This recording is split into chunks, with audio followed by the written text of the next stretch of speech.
എല്ലാവർക്കും മാഷുൻ ടീച്ചറിൻ്റെ മറ്റൊരു പുതിയ ഓൺലൈൻ ക്ലാസ്സിലോട്ട് സ്വാഗതം. അപ്പോൾ നമ്മുടെ 4ാം ക്ലാസ്സിലെ കൂട്ടുകാർക്ക് ആനുവൽ എക്സാം വാർഷിക പരീക്ഷ ഇങ്ങ് എത്തി നിൽക്കുകയാണല്ലേ. അപ്പം മിസ് എത്തിയിട്ടുള്ളത് കൂട്ടുകാരുടെ മലയാളം എന്ന വിഷയവുമായി ബന്ധപ്പെടുത്തിയിട്ട് ഒരു മോഡൽ ക്വസ്റ്റ്യൻ പേപ്പറും അവയ്ക്കുള്ള ഉത്തരങ്ങളുമായിട്ടാണ്.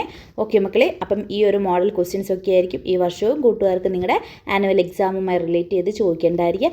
അപ്പോൾ എല്ലാ മക്കളും എന്ത് ചെയ്യും, നന്നായിട്ട് ശ്രദ്ധിച്ചിരിക്കുക കേട്ടോ. ഓക്കെ മക്കളെ, അപ്പോൾ ഓരോ ക്വസ്റ്റ്യൻ പറയുമ്പോഴും വീഡിയോ പോസ് ചെയ്ത് വെച്ചതിന് ശേഷം എന്തായിരിക്കും അതിൻ്റെ ആൻസർ എന്നുള്ളത് മക്കളൊന്ന് പറഞ്ഞു നോക്കുക കേട്ടോ. അതിനുശേഷം അതിൻ്റെ ആൻസർ കൂടി മക്കൾ നോക്കുക. എല്ലാവരും റെഡിയാണല്ലോ മക്കളെ? ഓക്കെ, അപ്പം നമുക്ക് ഒന്നാമത്തെ പ്രവർത്തനത്തിലോട്ട് പോവാം കേട്ടോ. അപ്പം നിങ്ങളുടെ മലയാളം എക്സാമുമായി റിലേറ്റ് ചെയ്തിട്ട് പറയുകയാണെങ്കിൽ കൂട്ടുകാർക്ക് എപ്പോഴും ആദ്യത്തെ ഒരു ചോദ്യം എന്ന് പറയുന്നത്, അതായത് 5 മാർക്കിൻ്റെ ആദ്യത്തെ ഒരു ചോദ്യം വരുന്നത് ഒരു പാരഗ്രാഫ് വായിക്കാനായിട്ട് തന്നിട്ട് അതുമായി ബന്ധപ്പെടുത്തിയിട്ടുള്ള ചോദ്യങ്ങൾക്ക് ഉത്തരം എഴുതാനാണ്. ഇത് നമ്മൾ ഒരുപാട് പ്രാവശ്യം മുന്നത്തെ നമ്മുടെ ഫസ്റ്റ് ടൈം എക്സാമിനും സെക്കൻഡ് ടൈം എക്സാമിനൊക്കെ ഈ ഇത്തരത്തിലുള്ള ക്വസ്റ്റ്യൻസ് എല്ലാം പഠിച്ചിട്ടുള്ളതാണ്, പരിചയപ്പെട്ടിട്ടുള്ളതാണ് അല്ലേ. മക്കൾക്ക് വായിക്കാനായിട്ട് ചിലപ്പോൾ ഒരു കഥയായിരിക്കാം, അല്ലെങ്കിൽ എന്തെങ്കിലും ഒരു വിവരണമായിരിക്കാം, അങ്ങനെ എന്തെങ്കിലും ഒന്ന് തരും. എന്നിട്ട് അതുമായിട്ട് റിലേറ്റ് ചെയ്തിട്ടൊരു 5 ക്വസ്റ്റ്യൻസ് ഉണ്ടായിരിക്കും കേട്ടോ. അപ്പോൾ ഇത് വളരെ ഈസി ആയിട്ടുള്ള ഒരു ക്വസ്റ്റ്യനാണ്. കാര്യം നമുക്ക് 5 മാർക്ക് നമുക്ക് വായിക്കാനായിട്ട് തന്നിട്ടുള്ള ആ ഒരു ചോദ്യ ഭാഗത്തിൽ നിന്ന് തന്നെ കണ്ടെത്തിയിട്ട് എഴുതാവുന്നതേ ഉള്ളൂ. ഓക്കെ മക്കളെ, അപ്പം നമുക്ക് അവിടെ വായിക്കാനായിട്ട് തന്നിട്ടുള്ള ആ ഒരു പാരഗ്രാഫ് നോക്കാം അല്ലേ. നോക്കിക്കേ. മുറ്റത്തെ മുള്ളുവേലിൽ ചിറകു കുരുങ്ങി ഒരു തത്തക്കുഞ്ഞ്. കാശിക്കുട്ടൻ ഓടിച്ചെന്ന് അതിനെ എടുത്തു. ഭാഗ്യം, പരിക്കൊന്നുമില്ല. പച്ചയുടുപ്പിട്ട് പോലെ നനുത്ത തൂവലും നല്ല ചെഞ്ചുണ്ടുമുള്ള സുന്ദരി തത്ത. കാശി അവളെ കൂട്ടിലാക്കി. ഒരു പാത്രത്തിൽ ചോറെടുത്തു കൊടുത്തു. തത്തക്കുഞ്ഞ് കഴിക്കുന്നില്ല. പകരം ഉച്ചത്തിൽ കരച്ചിലാണ്. കാശിക്ക് സങ്കടം വന്നു. പട്ടിണി കിടന്നാൽ ഇതു ചത്തുപോകില്ലേ? ഇനി എന്തു ചെയ്യും? അമ്മയോട് ചോദിക്കാം. അമ്മേ എന്ന് വിളിച്ച് കാശി വീട്ടിലേക്കോടി. അമ്മയെ കാണാതെ കാശി ആകെ വിഷമിച്ചു. ഒന്ന് കുളിക്കാനും സമ്മതിക്കില്ല എന്ന് പറഞ്ഞുകൊണ്ട് അമ്മ അങ്ങോട്ട് വന്നു. ഹോ, ആശ്വാസം. പിന്നൊന്നും ആലോചിച്ചില്ല. കാശി ചായ്പിലേക്ക് ചെന്നു. തത്തക്കുഞ്ഞിനെ പുറത്തേക്ക് പറഞ്ഞു വിട്ടു. വേഗം അമ്മയുടെ അടുത്ത് പോയിക്കോളൂ കേട്ടോ, അവൻ തത്തക്കുഞ്ഞിനോട് പറഞ്ഞു. ഓക്കെ മക്കളെ, അപ്പോൾ എന്താണ് നമുക്ക് അവിടെ വായിക്കാനായിട്ട് തന്നിട്ടുള്ള ഭാഗം? ആരെക്കുറിച്ചാണ്? ഒരു തത്തക്കുഞ്ഞിനെ കുറിച്ചാണല്ലേ, ഒരു സുന്ദരി തത്തക്കുഞ്ഞിനെ കുറിച്ച്. നമ്മുടെ കാശിക്കുട്ടന് എവിടെ നിന്നാണ് മക്കളെ ആ ഒരു തത്തക്കുഞ്ഞിനെ കിട്ടിയിട്ടുണ്ടായിരുന്നത്? മുറ്റത്തെ മുള്ളുവേലിയിൽ അവിടെ ചിറക് കുരുങ്ങിയിട്ട് അങ്ങനെ കിടക്കുന്ന നിലയിലാണ് കാശിക്കുട്ടനെ കിട്ടിയിട്ടുണ്ടായിരുന്നത് അല്ലേ. ഓക്കെ മക്കളെ, അവൻ എന്ത് ചെയ്തിട്ടുണ്ടായിരുന്നു? അവളെ പിടിച്ച് കൂട്ടിലാക്കിയിട്ടുണ്ടായിരുന്നു അല്ലേ. എന്നിട്ട് അതിനൊരു പാത്രത്തിൽ ചോറൊക്കെ എടുത്തു കൊടുത്തു. പക്ഷെ തത്തക്കുഞ്ഞ് അത് കഴിച്ചോ മക്കളെ? ഇല്ല അല്ലേ. അതിന് പകരമായിട്ട് അവൾ ഉച്ചത്തിൽ കരയാനാണ് തുടങ്ങിയത്. അപ്പോൾ ഇനി എന്താ ചെയ്യുക എന്നുള്ളത് നമ്മുടെ കാശിക്കുട്ടത്തിന് സംശയമായില്ലേ. അവൻ എന്ത് ചെയ്തു? അമ്മയെ ഉറക്കി വിളിച്ചു. കുറേ വിളിച്ചിട്ടും അമ്മ കേൾക്കാതിരുന്നപ്പം കാശിക്കുട്ടന് സങ്കടം വരാനായിട്ട് തുടങ്ങിയില്ലേ. അവന് പേടിയാവാൻ തുടങ്ങി അമ്മയെ കാണാത്തതുകൊണ്ട്. അപ്പോൾ അവൻ എന്ത് ചെയ്തു? വീണ്ടും അമ്മയെ എന്ന് വിളിച്ചപ്പോൾ അമ്മ എന്ത് പറഞ്ഞു? ഒന്ന് കുളിക്കാൻ പോലും സമ്മതിക്കില്ലേ എന്ന് പറഞ്ഞുകൊണ്ട് അമ്മ കാശിക്കുട്ടൻ്റെ അടുത്തേക്ക് വന്നു. അപ്പോൾ അമ്മയെ കണ്ടപ്പോഴാണ് നമ്മുടെ കാശിക്കുട്ടന് ഒരു സമാധാനമായതല്ലേ.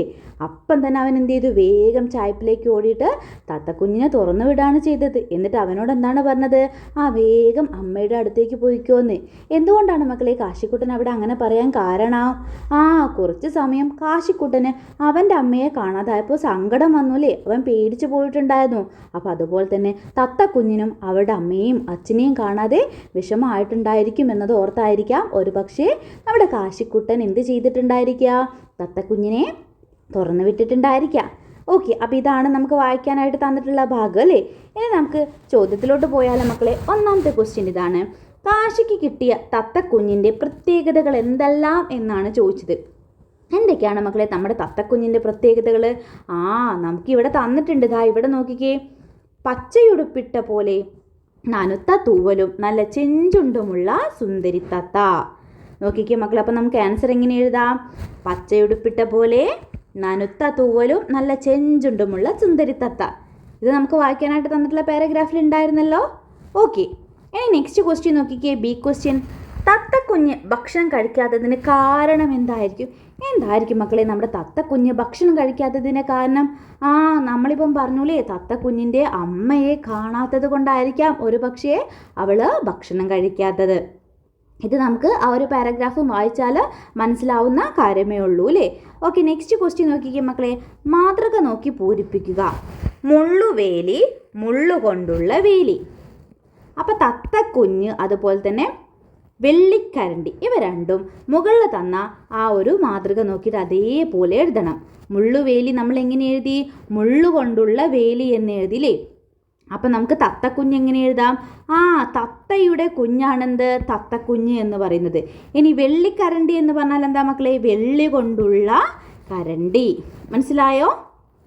തത്തക്കുഞ്ഞ്, തത്തയുടെ കുഞ്ഞ്, വെള്ളിക്കരണ്ടി, വെള്ളി കൊണ്ടുള്ള കരണ്ടി. മുള്ളുവേലിയോ? മുള്ളുകൊണ്ടുള്ള വേലി. ക്ലിയർ? ഓക്കെ, ഇനി നെക്സ്റ്റ് വൺ പിരിച്ചെഴുതുക എന്നുള്ള ഒരു ക്വസ്റ്റ്യൻ ആണ്. ചോറെടുത്തു അതുപോലെ തന്നെ ഓടിച്ചെന്നു, ഈ രണ്ട് വാക്കുകൾ നമ്മൾ എന്ത് ചെയ്യണം മക്കളെ? പിരിച്ചെഴുതണം. അപ്പോൾ നമുക്ക് ചോറെടുത്തു എന്നെങ്ങനെ പിരിച്ചെഴുതാം? ചോറ് അധികം എടുത്തു അല്ലേ? ചോറ് അധികം എടുത്തു.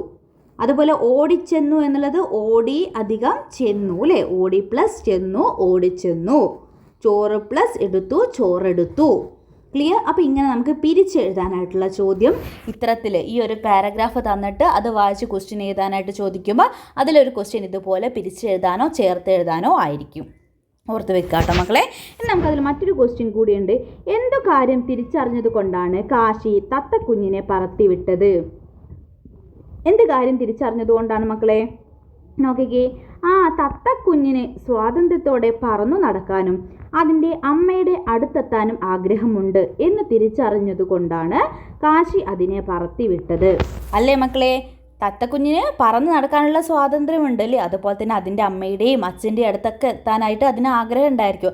അപ്പോൾ ആ ഒരു ആഗ്രഹം തിരിച്ചറിഞ്ഞിട്ടാണ് നമ്മുടെ കാശി എന്ത് ചെയ്തത്? കാശിക്കുട്ടൻ അതിനെ തുറന്നു വിട്ടത്. ക്ലിയർ? അപ്പം ഇത്രയും ചോദ്യത്തിന് കൃത്യമായിട്ട് മക്കളെ ആൻസർ പറഞ്ഞിട്ടുണ്ടെങ്കിൽ കൂട്ടുകാർക്ക് 5 മാർക്ക് കിട്ടിയിട്ടുണ്ട് കേട്ടോ. Okay, clear? എത്ര മാർക്ക് കിട്ടിയിട്ടുണ്ട്? 5 മാർക്ക് കിട്ടിയിട്ടുണ്ട്. ഇനി നമുക്ക് രണ്ടാമത്തെ പ്രവർത്തനത്തിലോട്ട് പോവാം. ഇത് നമ്മുടെ എക്സാമിന് ചോദിക്കാവുന്ന ഒരു മോഡൽ ക്വസ്റ്റ്യൻ ആണ്. വരികൾ ചേർത്ത് എഴുതുക എന്നത്. ഇത് നമ്മുടെ പാഠവുമായി റിലേറ്റ് ചെയ്തിട്ടുള്ള ക്വസ്റ്റ്യൻ ആവണമെന്നില്ല. നമുക്ക് പുറത്ത് നിന്ന് ക്വസ്റ്റ്യൻസും വരാം കേട്ടോ. അതായത് നമുക്ക് തരുന്ന പാട്ട് പുറത്ത് നിന്നായിരിക്കും, നമ്മുടെ ടെക്സ്റ്റ് ബുക്കിനെ ബേസ് ചെയ്തിട്ടായിരിക്കില്ല. ഓക്കെ, നോക്കിക്കും മക്കളെ. കാട്ടിലെ കുറുക്കന് കാക്കച്ചി പെണ്ണുമായി കാട്ടിലെ പന്തലിൽ കല്യാണം, കണ്ടോരും കേട്ടോരും കല്യാണം കൂടാനായി കാട്ടിലെ പന്തലിൽ ഓടിയെത്തി. മുറിവാലൻ അണ്ണാനും മൂങ്ങയും മുതലയും മൂവന്തി നേരത്തു വന്നു ചേർന്നു. ഇനി അവിടേക്ക് നിങ്ങൾക്ക് കാക്കയും എന്ന് തന്നിട്ടുണ്ട്. അതുപോലെ തന്നെ കാലത്തു തന്നെ പറന്നിറങ്ങി. അപ്പം നിങ്ങൾ അവിടെ എന്ത് എഴുതണം മക്കളെ? വിട്ട ഭാഗത്ത് കൂടുതൽ വരികൾ ചേർക്കണം. പറന്നിറങ്ങി എന്നല്ലേ പറഞ്ഞിട്ടുള്ളത്. അപ്പോൾ കാക്കയെ പോലെ പറക്കുന്ന പക്ഷികളുടെ പേരുകൾ വേണം അടുത്തതായിട്ട് മക്കൾ എഴുതാനായിട്ട്. ഓക്കെ, അപ്പോൾ കൂട്ടുകാർക്ക് ഇഷ്ടമുള്ള രീതിയിൽ ഇവിടെ തന്നിട്ടുള്ള അതേ ഒരു പാറ്റേൺ ഫോളോ ചെയ്തുകൊണ്ട് അതിലേക്ക് വരികൾ ചേർക്കാനായിട്ട് സാധിക്കും. നോക്കിക്കോ മക്കളെ. കാക്കയും കൊക്കും മീൻകൊത്തിച്ചാത്തനും കാലത്തു തന്നെ പറന്നിറങ്ങി. പുഴയിലെ മീനുകൾ എല്ലാവരും ചേർന്നിട്ട് തുഴഞ്ഞങ്ങു വേഗമെത്തി. പൂമ്പാറ്റ പെണ്ണുമാ തേനീച്ചക്കുട്ടനും ഒരു കുടം തേനുമായി വേഗമെത്തി. കണ്ടോ മക്കളെ? അപ്പോൾ കുറേ ജീവികളുടെ പേരുകൾ ചേർത്തുകൊണ്ട് എഴുതിയിട്ടുള്ള ഒരു പാട്ടാണ്. അപ്പോൾ ഇതേ സോങ് തന്നെ നിങ്ങൾക്ക് തരണമെന്നില്ല. മിസ് ഒരു മോഡൽ പറഞ്ഞു തന്നേ ഉള്ളൂ. അപ്പോൾ മക്കൾ എന്ത് ചെയ്യുക നോക്കുക. ഇനി നമ്മൾ ഒരുപാട് ക്വസ്റ്റ്യൻ പേപ്പേഴ്സൊക്കെ ഡിസ്കസ് ചെയ്യും എക്സാമിന് മുന്നേ ആയിട്ട്. അപ്പം ഇത്തരത്തിലുള്ള കൂടുതൽ പ്രവർത്തനങ്ങൾ മക്കൾക്ക് പരിചയപ്പെടാവുന്നതാണ്. ഓക്കെ മക്കളെ, ഇനി നമുക്ക് അടുത്തൊരു പ്രവർത്തനത്തിലോട്ട് പോകുന്നതിന് മുന്നേ ആയിട്ട് മിസ്സിന് മറ്റൊരു കാര്യം പറയാനായിട്ടുണ്ട്. നമ്മൾ അടുത്ത അധ്യയന വർഷത്തേക്കുള്ള കൂട്ടുകാരുടെ അഡ്മിഷൻ, ഓൺലൈൻ ട്യൂഷൻ്റെ അഡ്മിഷൻ ആരംഭിച്ചിട്ടുണ്ട് കേട്ടോ. അതോടൊപ്പം തന്നെ നമ്മൾ സ്പോക്കൺ ഇംഗ്ലീഷ് ക്ലാസ് കൂടി ഇപ്രാവശ്യം പ്രൊവൈഡ് ചെയ്യുന്നുണ്ട്. അപ്പോൾ താല്പര്യമുള്ള കൂട്ടുകാരുണ്ടെങ്കിൽ ഇവിടെ സ്ക്രീനിൽ കാണുന്ന നമ്പറിൽ നിങ്ങൾക്ക് വാട്സപ്പിൽ കോൺടാക്റ്റ് ചെയ്യാവുന്നതാണ്.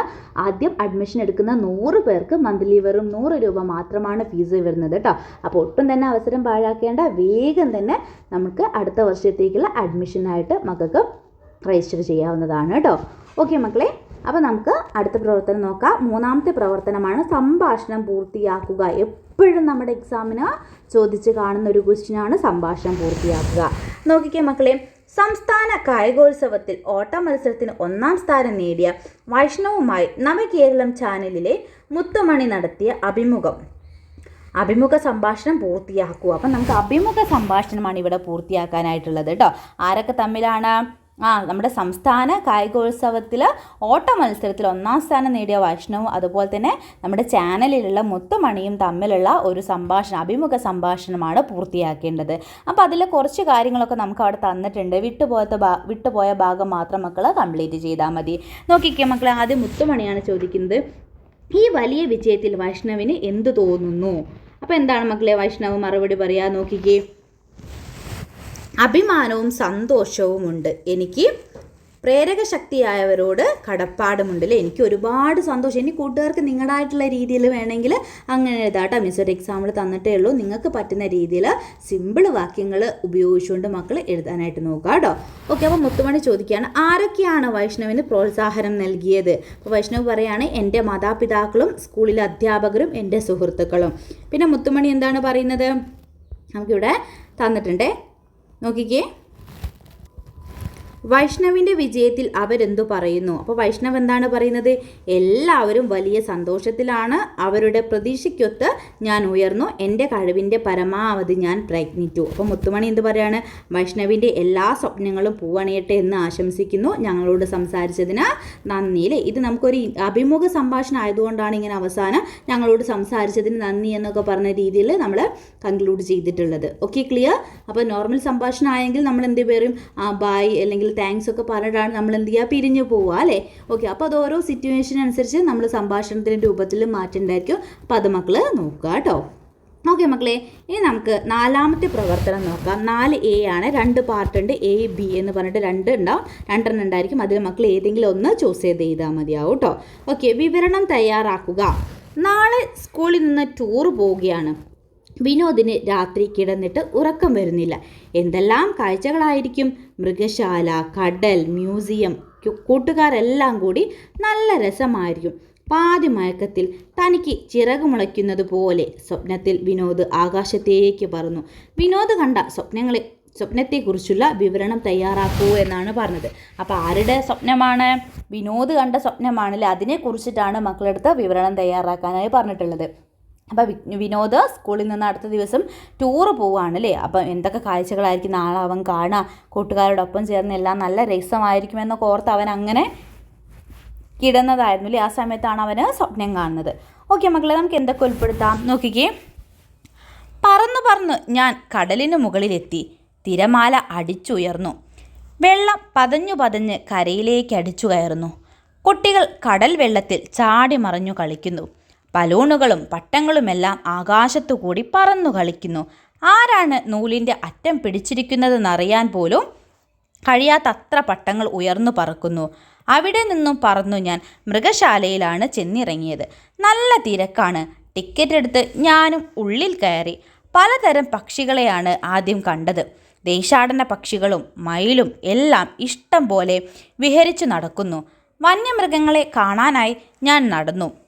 മാനുകളും ജിറാഫുമെല്ലാം ഇഷ്ടം പോലെ പുല്ലു തിന്നു നടക്കുന്നു. അരികിൽ ഒരു അലർച്ച കേട്ട് ഞാൻ തിരിഞ്ഞു നോക്കി. ഒരു കടുവയാണ്. ഞാൻ നിന്നിരുന്നതിൻ്റെ പിന്നിലായാണ് കടുവയെ ഇട്ടിരുന്നത്. അത് കമ്പിയരികിൽ നിന്ന് ഒരലർച്ച. അയ്യോ എന്ന് നിലവിളിച്ചു പോയി. ഞാൻ പിന്നിലേക്ക് മറിഞ്ഞു വീണു. ആളുകൾ ഓടിക്കൂടുന്നു. എന്നെ തട്ടി വിളിക്കുമ്പോഴാണ് ഞാൻ കണ്ണു തുറന്നത്. അമ്മയാണ്. ഞാൻ കണ്ടത് സ്വപ്നമായിരുന്നു എന്ന് അപ്പോഴാണ് മനസ്സിലായത് അല്ലേ. അപ്പം നോക്കിക്കുക മക്കളെ, അവൻ പോയ സമയത്ത് കണ്ടിട്ടുള്ള കാഴ്ചകളും അതുപോലെ തന്നെ മൃഗശാലയിൽ അവൻ നേരിട്ട അനുഭവം എല്ലാം ഉൾപ്പെടുത്തിക്കൊണ്ടാണ് നമ്മളൊരു വിവരണം തയ്യാറാക്കിയിട്ടുള്ളത് കേട്ടോ. അപ്പം നിങ്ങൾ അതിനനുസരിച്ച് മക്കൾ എഴുതാനായിട്ട് ശ്രദ്ധിക്കുക. ഓക്കെ മക്കളെ, ഇനി നമുക്ക് 4B ആണ്. അപ്പം മിസ്സ് പറഞ്ഞല്ലോ 4ാമത്തെ പ്രവർത്തനത്തിൽ നിങ്ങൾക്ക് 2 ഓപ്ഷൻസ് ഉണ്ടായിരിക്കും. ഏതെങ്കിലും ഒന്നെങ്കിൽ വിവരണം എഴുതാം, അല്ലെങ്കിൽ 4B കത്തെഴുതുക. ആ ഒരു പ്രവർത്തനം അറ്റൻഡ് ചെയ്താലും മതി കേട്ടോ. നോക്കിക്കേ മക്കളെ, ഒരു ഓണക്കാലം വർഷങ്ങൾക്ക് ശേഷം രാജു നാട്ടിലെത്തി. ഇത്തവണ അമ്മയ്ക്ക് കൂടെ വരാൻ കഴിഞ്ഞിട്ടില്ല. പച്ചപ്പ് നിറഞ്ഞ പാടങ്ങളും തെളിഞ്ഞൊഴുകുന്ന പുഴയും തണുത്ത കാറ്റും എന്ത് സുന്ദരമാണ് ഈ നാട്. ഓണക്കാലമാണ്. ചെടികളൊക്കെ പൂത്തുലഞ്ഞു നിൽക്കുന്നു. ഓർക്കാൻ ഏറെ രസമുള്ള കാലമാണിത്. അമ്മ കൂടി ഉണ്ടായിരുന്നെങ്കിൽ നല്ല രസമായിരുന്നേനെ. നാട്ടിലെ വിശേഷങ്ങൾ വിശദീകരിച്ച് രാജു അമ്മയ്ക്ക് എഴുതിയ കത്ത് തയ്യാറാക്കൂ. അപ്പം നോക്കിക്കേ മക്കളെ, ഇവിടെ കത്ത് എഴുതാനാണ്. ആരാണ് കത്ത് എഴുതുന്നത്? രാജു ആണല്ലേ. ആർക്കാണ് എഴുതുന്നത്? അമ്മയ്ക്കാണ് എഴുതുന്നത്. അതോടൊപ്പം തന്നെ എന്തിനെക്കുറിച്ചാണ് എഴുതുന്നത് മക്കളെ? ഒരു ഓണക്കാലമായപ്പോൾ നമ്മുടെ രാജു എന്ത് ചെയ്തിട്ടുണ്ട്?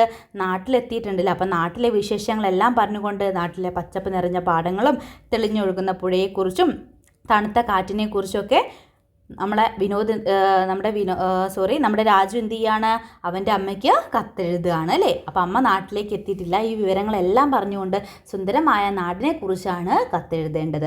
അപ്പോൾ ഈ 3 കാര്യങ്ങൾ മക്കൾ മനസ്സിലാക്കി. അതായത് ആരാണ് കത്തെഴുതുന്നത്, ആർക്കാണ് കത്തെഴുതുന്നത്, അതുപോലെ തന്നെ എന്ത് കാര്യത്തിനാണ് കത്തെഴുതുന്നത്, ഈ 3 കാര്യങ്ങൾ മക്കൾ മനസ്സിലാക്കി വെക്കാം. പിന്നെ നമ്മൾ റിവിഷൻ ക്ലാസ്സിലൊക്കെ പറഞ്ഞിട്ടുണ്ടായിരുന്നു, നമ്മൾ കത്തെഴുതുന്ന സമയത്ത് അതിൻ്റെ ഫോർമാറ്റ് എന്താ എന്നുള്ളത്. അതിന് മക്കൾക്ക് പ്രത്യേക മാർക്കുണ്ട്. നമുക്ക് കത്ത് 5 മാർക്കിനാണ്. അതിലൊരു 1 മുതൽ 2 വരെ മാർക്കുള്ളത് 1-2 കാര്യങ്ങൾക്കാണ്. അത് മിസ്സ് മുന്നേ പറഞ്ഞിട്ടുണ്ട്. ഇപ്പോൾ ഒന്നുകൂടി മിസ്സ് പറയാം. അതായത് നമ്മൾ കത്തെഴുതുമ്പോൾ ആദ്യം നമ്മൾ എന്ത് എഴുതണം മക്കളെ? നമ്മുടെ സ്ഥലവും അതുപോലെ തന്നെ തീയതി അല്ലേ, പ്ലേസും ഡേറ്റും നമ്മൾ എഴുതണം. അതിനും കൂട്ടുകാർക്ക് പ്രത്യേക മാർക്കുണ്ട്. അതുപോലെ തന്നെ കത്തിന് അവസാനം ഒരു എൻഡിങ് വേണം. ആരാണ് എഴുതിയിട്ടുള്ളത് എന്ന് നമ്മൾ എന്തിനും കൊടുക്കണം. അപ്പോൾ അതിന് രണ്ടിനും നമുക്ക് പ്രത്യേക മാർക്കുണ്ട് കേട്ടോ.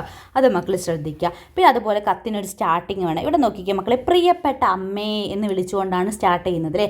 അപ്പോൾ ആർക്കാണോ കത്ത് എഴുതുന്നത് അവരുടെ പേര് ചേർത്ത് വേണം പറയാനായിട്ട്. മനസ്സിലായ മക്കളെ? ഇപ്പോൾ മനുവിനാണ് കത്ത് എഴുതുന്നതെങ്കിൽ നമുക്ക് എന്ത് പറയാം? പ്രിയപ്പെട്ട മനുവിന്. മനസ്സിലായ മക്കളെ? അപ്പോൾ ആർക്കാണോ കത്തെഴുതുന്നത് അവരുടെ പേര് പറഞ്ഞുകൊണ്ട് വേണം സ്റ്റാർട്ട് ചെയ്യാനായിട്ട്. അപ്പോൾ അതൊക്കെ വെറുതെ അല്ല മക്കളെ, നമുക്ക് 5 മാർക്കിൽ 1 മുതൽ 2 മാർക്ക് വരെ സ്കോർ ചെയ്യാൻ പറ്റുന്ന കാര്യങ്ങളാണ് മിസ്സ് പറയുന്നത്. ഓക്കെ, അപ്പോൾ ആദ്യം തന്നെ മക്കൾ സ്ഥലം എഴുതുക, അതുപോലെ തന്നെ തീയതി എഴുതുക. നോക്കിക്കാം മക്കളെ, പ്രിയപ്പെട്ട അമ്മേ, ഞാൻ നാട്ടിലെത്തി. ഇപ്പോഴും ഇവിടെ വലിയ മാറ്റമൊന്നും ഉണ്ടായിട്ടില്ല. കാലം ഇത്ര കഴിഞ്ഞപ്പോൾ നാടിൻ്റെ രൂപവും ഭാവവും എല്ലാം മാറിപ്പോയിട്ടുണ്ടാകുമെന്ന് ഞാൻ വിചാരിച്ചു. പച്ചപ്പ് നിറഞ്ഞ പാടങ്ങളും തെളിനീരുമായി ഒഴുകുന്ന മാവായി പുഴയും എന്നെ കുട്ടിക്കാലത്തേക്ക് കൊണ്ടുപോയി. ഓണക്കാലത്ത് പാടത്ത് പൂ പറിക്കാൻ പോയതും പുഴയിൽ തോർത്തു വിരിച്ച് മീൻ പിടിച്ചതുമെല്ലാം ഞാൻ ഓർത്തു. അമ്മയും കൂടി ഒപ്പം ഉണ്ടായിരുന്നെങ്കിൽ എന്നു ഞാൻ ഓർത്തു. ഇനി വരുമ്പോൾ അമ്മയും കൂടി വരണം. സ്നേഹപൂർവ്വം രാജു. മനസ്സിലായോ മക്കളെ? അപ്പം മിസ്സ് പറഞ്ഞത്, ഒരു കത്ത് എഴുതുന്ന സമയത്ത് ശ്രദ്ധിക്കുക, സ്ഥലവും തീയതിയും വേണം, ഇതുപോലൊരു സ്റ്റാർട്ടിങ് വേണം, പിന്നെ അവസാനം അല്ലേ ആരാണ് കത്ത് എഴുതിയത് എന്ന് പറഞ്ഞിട്ട് സ്നേഹപൂർവ്വം എന്ന് പറഞ്ഞുകൊണ്ട് അവരുടെ പേരും എഴുതുക. അവിടെ നമുക്ക് മാർക്ക് ഉണ്ടായിരിക്കും. മനസ്സിലായോ? അല്ലാതെ മക്കൾ ഈ ഉള്ളിലുള്ള കാര്യം എത്ര ഡീറ്റെയിൽഡ് ആയിട്ട് എഴുതിയാലും നമുക്ക് എന്ത് കിട്ടില്ല? 5 മാർക്ക് മുഴുവൻ കിട്ടില്ല. ഈ കാര്യങ്ങളുണ്ടെങ്കിലേ നമുക്ക് കിട്ടുള്ളൂ. മനസ്സിലായോ മക്കളെ? ഓക്കെ, അപ്പം കത്തെഴുതാനായിട്ടുള്ളൊരു ചോദ്യവും നമ്മുടെ എക്സാമിന് നമുക്ക് പ്രതീക്ഷിക്കാവുന്നതാണ്. ഇനി നമുക്ക് 5ാമത്തെ ഒരു ക്വസ്റ്റ്യനിലോട്ട് പോകാം. ചിത്രം നോക്കി കഥ എഴുതൂ. ഇത് നമുക്കുണ്ടാകുന്ന ഒരു പ്രവർത്തനമാണ്. ഇതുപോലെ കഥയുടെ തുടക്ക ഭാഗം നമുക്ക് തന്നിട്ട് ബാക്കി ഭാഗം മക്കളെടുത്ത് പൂർത്തീകരിച്ച് എഴുതാനായിട്ട് പറയും. ഓക്കെ, അപ്പോൾ മിസ്സ് ഇവിടെ മാർക്ക് സ്കോർ ചെയ്യാൻ പറ്റിയ 1-2 കാര്യങ്ങൾ പറഞ്ഞു തരാം. മിസ്സ് പറഞ്ഞല്ലോ, നമ്മുടെ ക്വസ്റ്റ്യൻ പേപ്പറിൽ ഒരു കഥയുടെ ആദ്യ ഭാഗം തന്നിട്ടുണ്ടായിരിക്കും. അപ്പോൾ നമുക്ക് കഥ ഇത്തരത്തിൽ ചോദിക്കുകയാണെങ്കിലും ആ ഒരു പ്രവർത്തനത്തിനും 5 മാർക്കാണ് ഉണ്ടായിരിക്കുക. അതിൽ 1 മാർക്കുള്ളത് കഥയ്ക്ക് സ്യൂട്ടബിൾ ആയിട്ടുള്ള രീതിയിൽ ഒരു തലക്കെട്ട് കൊടുക്കുമ്പോഴാണ്. കഥയ്ക്ക് എന്ത് കൊടുക്കണം? നമ്മൾ ഒരു ഹെഡിങ് കൊടുക്കണം. അതിന് നമുക്ക് 1 മാർക്കുണ്ട്. 5 മാർക്കിൽ 1 മാർക്ക് നമുക്ക് അവിടെ വെറുതെ തന്നെ കിട്ടണം. ബാക്കി എത്ര മാർക്ക് നമ്മൾ എഴുതിയാൽ മതി? 4 മാർക്കിന് എഴുതിയാൽ മതി. പറഞ്ഞത് മനസ്സിലായി? അപ്പം നിങ്ങൾക്ക് ആ ഒരു കഥയ്ക്ക് പേര് കൊടുക്കാനായിട്ട് മക്കൾ ആദ്യം എന്ത് ചെയ്യുക? നമുക്ക് തന്നിട്ടുള്ള കഥയുടെ ആദ്യ ഭാഗം നന്നായിട്ട് വായിച്ച് നോക്കുക. എന്തിനെക്കുറിച്ചിട്ടാണോ അല്ലെങ്കിൽ ആരെക്കുറിച്ചിട്ടാണോ പറയുന്നത് എന്ന് മക്കൾ മനസ്സിലാക്കി വെക്കുക. എന്നിട്ട് അതിലേക്ക് യോജിക്കുന്ന രീതിയിൽ ഒരു ഹെഡിങ് കൊടുക്കുക. ഓക്കെ, അപ്പം നമുക്ക് തന്നിട്ടുള്ള കഥാഭാഗം ഒന്ന് വായിച്ചു നോക്കുക അല്ലേ. നോക്കിക്കേ മക്കളെ, ഒരു വലിയ മരത്തിൻ്റെ ചില്ലകളിൽ ധാരാളം പക്ഷികൾ കൂടുവച്ചിരുന്നു. കൂട്ടത്തിൽ ഒരു പ്രാവും ഉണ്ടായിരുന്നു. അവൻ്റെ കൂട്ടുകാരെല്ലാം താമസിച്ചിരുന്നത് ദൂരെ മറ്റൊരു മരത്തിലായിരുന്നു. അതുകൊണ്ട് തന്നെ താൻ താമസിച്ചിരുന്ന മരത്തിലെ ആരുമായി പ്രാവ് കൂട്ടുകൂടിയിരുന്നില്ല. ഓക്കെ മക്കളെ, അപ്പോൾ ഒരു പ്രാവിനെ കുറിച്ചാണ് എന്ത് തന്നിട്ടുള്ളത്? നമുക്ക് ഈ ഒരു കഥ തന്നിട്ടുള്ളത് അല്ലേ. ഓക്കെ, പിന്നെ നമുക്ക് അവിടെ ഒരു ചിത്രവും തന്നിട്ടുണ്ട്. പ്രാവ് ഒരു വലയ്ക്കകത്ത് പെട്ടിട്ടുണ്ട് അല്ലേ. അപ്പോൾ പുറത്ത് ആരിപ്പുണ്ട് മക്കളെ? ചിത്രം നോക്കിയാൽ നിങ്ങൾക്ക് മനസ്സിലാവും. അപ്പോൾ ആ ഒരു ചിത്രം നോക്കിയിട്ട് തന്നെ മക്കൾക്ക് എന്ത് ചെയ്യാവുന്നതാണ്? ആ കഥയ്ക്ക് ഒരു പേര് കൊടുക്കാവുന്നതാണ്. അപ്പോൾ ഇത് കൂട്ടുകാർക്കുള്ള പ്രവർത്തനമാണ്. ക്ലാസ് കഴിഞ്ഞതിന് ശേഷം മക്കൾ എന്ത് ചെയ്യുക? ഈ ഒരു കഥ വായിച്ചു നോക്കുക, ആദ്യ ഭാഗം വായിച്ചു നോക്കുക. എന്നിട്ട് പിന്നീട് എന്ത് സംഭവിച്ചിട്ടുണ്ടായിരിക്കും എന്ന് മക്കൾ ആദ്യം ഒന്ന് പറഞ്ഞു നോക്കുക. അതിനുശേഷം കഥയുടെ ബാക്കി ഭാഗം എഴുതുക. മറക്കരുത്, 5 മാർക്കിൽ 1 മാർക്ക് കഥയുടെ ഹെഡ്ലൈനായിരിക്കും. അതുകൊണ്ട് കഥയ്ക്ക് എന്ത് ചെയ്യുക, ഒരു തലക്കെട്ടും കൊടുക്കുക. അത് മക്കൾ എഴുതിയിട്ട് നമ്മുടെ ഗ്രൂപ്പിലോട്ട് ഫോട്ടോ എടുത്തിട്ട് അയക്കണം. ഓക്കെ മക്കളെ, റെഡിയാണല്ലോ? ഇനി നമുക്ക് 5B നോക്കാം അല്ലേ. 5ലും 5ാമത്തെ പ്രവർത്തനം അതുപോലെയാണ്. എ പാർട്ടും ബി പാർട്ടും ഉണ്ടായിരിക്കും. അതിലേതെങ്കിലും ഒന്ന് അറ്റൻഡ് ചെയ്താൽ മതി. ഒന്നെങ്കിൽ കഥ പൂർത്തിയാക്കുക, അല്ലെങ്കിൽ പ്രസംഗം തയ്യാറാക്കുക. മക്കൾക്ക് ഈസി ആയിട്ട് തോന്നുന്ന ഏതാണോ അത് ചൂസ് ചെയ്യുക കേട്ടോ. ഓക്കെ, ക്വസ്റ്റ്യൻ നോക്കിക്കുക മക്കളെ. ഇന്ത്യയുമായി ബന്ധപ്പെട്ട വിവരങ്ങളാണ് താഴെ ബോക്സിലുള്ളത്. ബോക്സിലുകളിൽ കൊടുത്തിട്ടുള്ളത് ഇവ ഉൾപ്പെടുത്തി റിപ്പബ്ലിക് ദിന പ്രസംഗം തയ്യാറാക്കും. അപ്പോൾ താഴെ നമുക്ക് ബോക്സിൽ എന്ത് തന്നിട്ടുണ്ട് മക്കളെ? നമ്മുടെ ഇന്ത്യയുമായി ബന്ധപ്പെട്ടിട്ടുള്ള വിവരങ്ങൾ തന്നിട്ടുണ്ട് അല്ലേ. അപ്പോൾ അവ ഉൾപ്പെടുത്തിക്കൊണ്ട് നമുക്ക് റിപ്പബ്ലിക് ദിനവുമായി ബന്ധപ്പെടുത്തിയിട്ടുള്ളൊരു സ്പീച്ച്, ഒരു പ്രസംഗം തയ്യാറാക്കണം. അപ്പോൾ മിസ്സിന് തോന്നുന്നു ഇതിനേക്കാൾ കുറച്ചും കൂടി ഈസി ആയിട്ടുള്ള ആക്ടിവിറ്റി നമുക്ക് 5A ആണല്ലേ, കഥ പൂർത്തിയാക്കുക എന്നുള്ളതാണ്. ഓക്കെ, അപ്പോൾ മക്കൾ ചൂസ് ചെയ്യുക, നിങ്ങൾക്ക് ഏതാണ് ഈസി ആയിട്ട് എഴുതാൻ പറ്റുന്നത്. ചില കൂട്ടുകാർക്ക് ഒരു പക്ഷേ പ്രസംഗമായിരിക്കും നല്ല രീതിയിൽ എഴുതാൻ പറ്റുക, ചില കൂട്ടുകാർക്ക് സ്റ്റോറി ആയിരിക്കും എഴുതാൻ പറ്റുക.